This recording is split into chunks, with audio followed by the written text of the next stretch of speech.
बिस्मिल्लाहिर्रहमानिर्रहीम। Chapter 3 personality. Topic है origin of personality development. Origin of personality development में हम बात करेंगे हिस्ट्री ऑफ पर्सनैलिटी साइकोलॉजी की तारीख के हवाले से कि हिस्ट्री ऑफ पर्सनैलिटी साइकोलॉजी की तारीख इतनी ही पुरानी है जितनी कदीम यूनान की तारीख है। दर हकीकत चौथी सदी कबल मसीह से फिलोसफर इस बात की वजाहत करने की कोशिश कर रहे हैं कि हमें क्या बनना है या क्या बनना चाहिए। तो सबसे पहले हिप्पोक्रेट्स के बारे में हम देखते हैं कि वो क्या कहते हैं। 370 कबल मसीह में हिप्पोक्रेट्स ने मिजाज के 2 पिलर्स तजवीज़ किए। वो क्या क्या हैं? गर्म या सर्द और इसी तरह नरम या खुश्क, जिसके नतीजे में इन खसूसियात के 4 मिजाज या मजमूए बने। गर्म और खुश्क कम्बिनेशन को येलो बाइल और सर्द और खुश्क को ब्लैक बाइल, गर्म और गीले के कम्बिनेशन को खून और ठंडा और गीले के कम्बिनेशन को बलगम कहा जाता है। अगरचा फोर ह्यूमर्स के इस नज़रिया से पैदा होने वाला ज़्यादातर काम मेडिकल नौइयत का था, लेकिन यह कियास भी किया गया कि मरीज की तबीयत मिजाहिया अदम तवाज़ुन से मुतासिर हो सकती है। शख्सियत के बारे में सोचने के इस वाज़े अंदाज ने इस मामले पर कदीम सोच को घेरे रखा। नेक्स्ट है जी प्लेटो एंड अरिस्टोटल क्या कहते हैं पर्सनैलिटी के बारे में। प्लेटो ने 4 ग्रुपिंग प्रपोज्ड की। वो 4 ग्रुपिंग क्या है? Artistic, sensible, intuitive, reasoning. या तो पर्सनैलिटी आर्टिस्टिक टाइप होती है, सेंसिबल होती है, इंट्यूटिव होती है, या रीजनिंग। इंट्यूटिव वजदान वाली कैफियत में रहना, और रीजनिंग प्रैक्टिकल या लॉजिक की बेस के ऊपर चलने वाला जो इंसान होता है, अकली बुनियाद के ऊपर जो चलने वाला इंसान होता है। और अरिस्टोटल ने भी आप 4 फैक्टर्स के मफरूज़े पेश किए। आप सबसे पहले है एकोनिक। एकोनिक किस तरह की तबीयत की पर्सनैलिटी होती है? आर्टिस्टिक होती है। पिस्टिक, जिसमें कॉमन सेंस वाली पर्सनैलिटी होती है। नियोटिक, नियोटिक में इंट्यूशन यानी वजदान वाली कैफियत, और डायनियोटिक में लॉजिक यानी रीजनिंग वाली, वही वाली बातें हैं लेकिन इसके नाम मुख्तलिफ कर दिए। तो आपके पास contributed to one social order in society, इस तरह से इनको वन कंट्रीब्यूट किया one social order in the society. Aristotle was also one of the first individual to hypothesize connection between physical aspect of the body and the behaviour. Aristotle आपके पास सबसे पहला वो इंडिविजुअल था जिसने ये मफरूज़ा कायम किया कि फिजिकल एस्पेक्ट और बॉडी के बिहेवियर के दरमियान कनेक्शन कायम होता है। उसके बाद है जी फ्रांस गाल 18वीं सदी के वस्त से आखिर तक एक न्यूरो एनाटोमिस्ट। फ्रांस गाल ने फिजियोलॉजी के नए सीडो साइंस को जन्म दिया। न्यूरो एनाटोमिस्ट क्या होता है?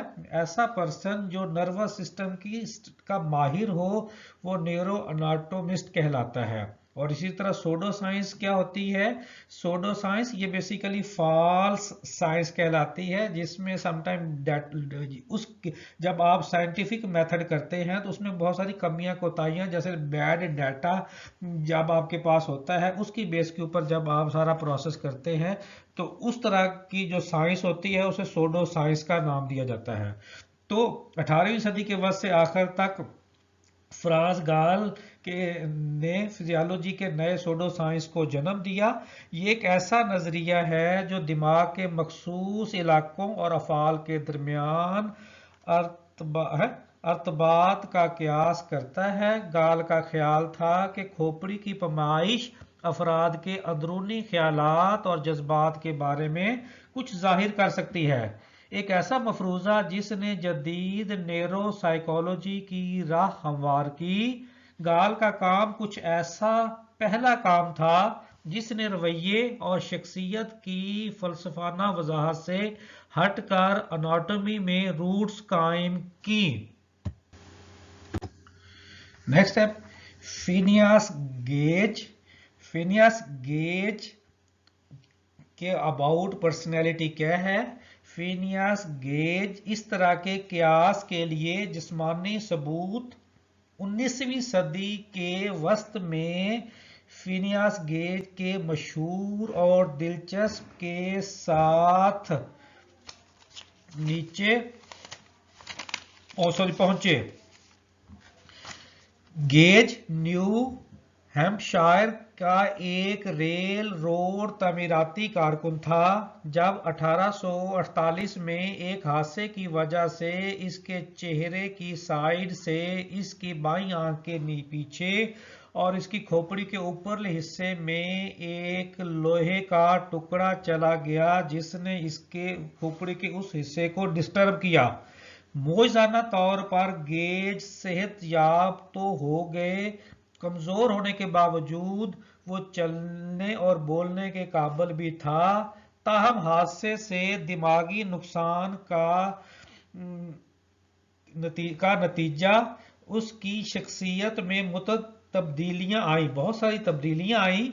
अगरचा तारीख में इन तब्दीलियों को ज्यादा तफसील से नहीं बताया गया, लेकिन आम तौर पर इस बात पर इत्फाक किया जाता है कि गेज का रवैया इखलाकी और पुरसकून से बेगैरत, बेसब्री और बेअदबी की तरफ चला गया। इसका केस जिस्मानी सबूत फराहम करने वाले अव्वलीन में से एक है कि शख्सियत दिमाग के मखसूस इलाकों से मुंसलिक है। नेक्स्ट है सेगमेंट फ्रॉयड। सेगमेंट फ्रॉयड ने पर्सनैलिटी के बारे में एक और तरह का नज़रिया पेश किया, जो नज़रिया बहुत पॉपुलर हुआ। उसने 3 बातें की, 3 कंपोनेंट में पर्सनैलिटी के हवाले से बताया। सबसे पहले उसने कहा जी इड होता है, फिर ईगो होता है, फिर सुपर ईगो होता है।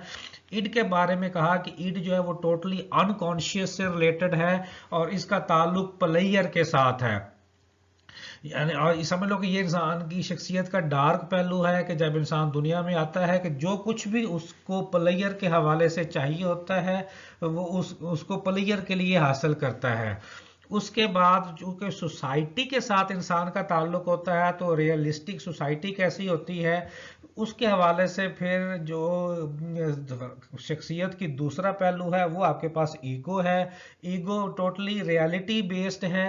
और आपके पास तीसरा आपके पास सुपर ईगो है और सुपर ईगो फ्रॉयड के मुताबिक मॉरलिटी से रिलेटेड है।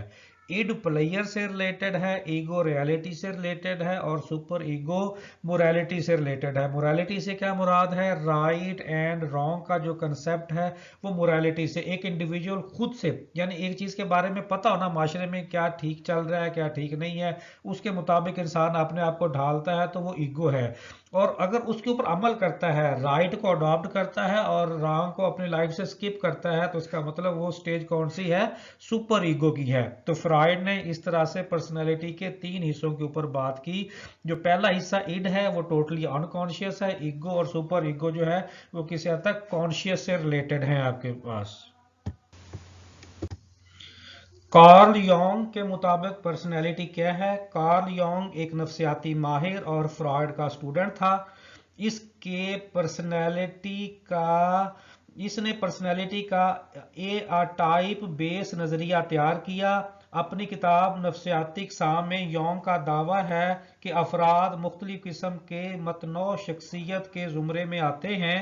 मिसाल के तौर पर इंट्रोवर्जन / एक्सट्रोवर्जन, यानी या तो इंसान सिर्फ सेल्फ सेंटर्ड होता है, अपनी जात की हद तक हो, अपनी जात के अंदर ही रहे, उसी अपने आप से बातें करे, उसी के मुताबिक चले, तो इंट्रोवर्जन पर्सनैलिटी होती है।